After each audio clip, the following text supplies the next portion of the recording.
2-0, what's your biggest takeaway from this one? Yeah, it wasn't certainly wasn't pretty, but I think over the last 2 games we've shown a different side in terms of being able to roll our sleeves up and fight through some injuries, some adversity, and find a way to get a result. Some injuries to the guys immediately in front of you. What was it like having, more new faces there on defense? Yeah, a bit of patchwork, just trying to get through the 90 minutes and guys do a job and especially towards the end when they start to throw bodies forward and deal with numbers in and around the box. So yeah, you just try your best to try and get as many guys on the same page as possible.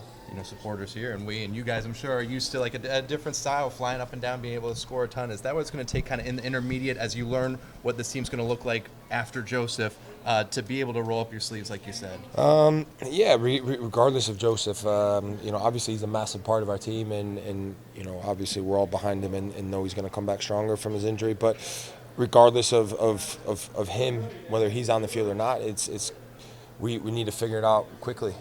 We've got another game, a massive game on Wednesday away in a tough environment. So, being able to roll your sleeves up and fight and scrap only goes so far. So you at some point you need to turn the corner and the football needs to start to click and we need to be more consistent for 90 minutes. Right. How's an ambitious big club like Atlanta United that is used to winning manage expectations, knowing that the tough match that you just mentioned coming up on Wednesday, knowing that you guys can play better, knowing that you guys have big players out, you don't want to risk big players that are coming in. How do you manage those expectations going into the rest of the season? Yeah, I mean, listen, I think when you're at a big club, you talk about managing expectations, but the expectation is to win and be successful. So, that's all we know. That's what we talk about, wanting to be a big club, and big clubs find ways when their backs are against the wall to persevere through difficult times and play good football and fight and scrap and do those types of things. So, that part, it's not about managing expectations. It's about guys stepping in and listen. We're part of a big club where the expectations are high. It's not, oh, he's young and we're going to give him X amount of time to cruise into it and whatnot. No, listen, this is a man's game, and we need guys that when they walk through the door of this locker room that they realize I'm at a big club, I'm at a big team. The expectation is to win and the demands are high.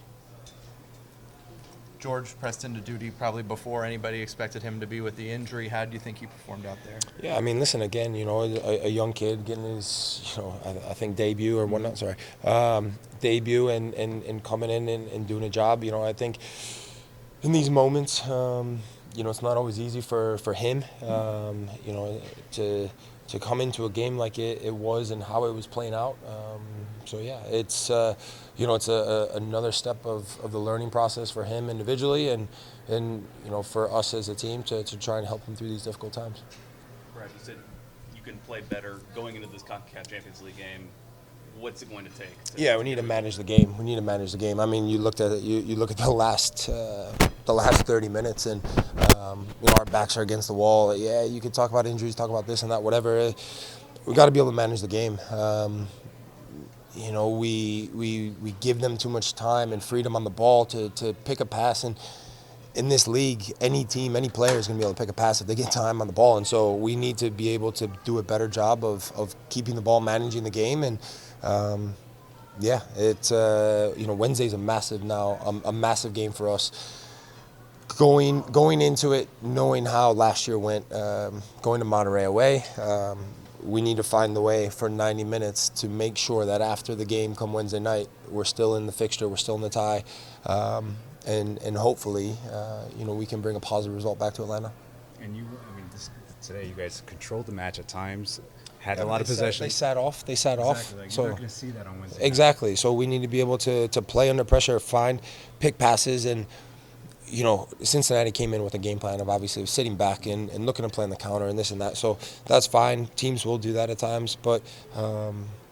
Yeah, they're not going to do that. The top teams aren't going to do that. They're going to look at us and at times they're going to smell blood. And so we need to be better. And we need to, when teams think that they do smell blood and they can get after us, then we've got to put them to the sword and we've got to punish them and we've got to dictate the game. And so, we have to be better.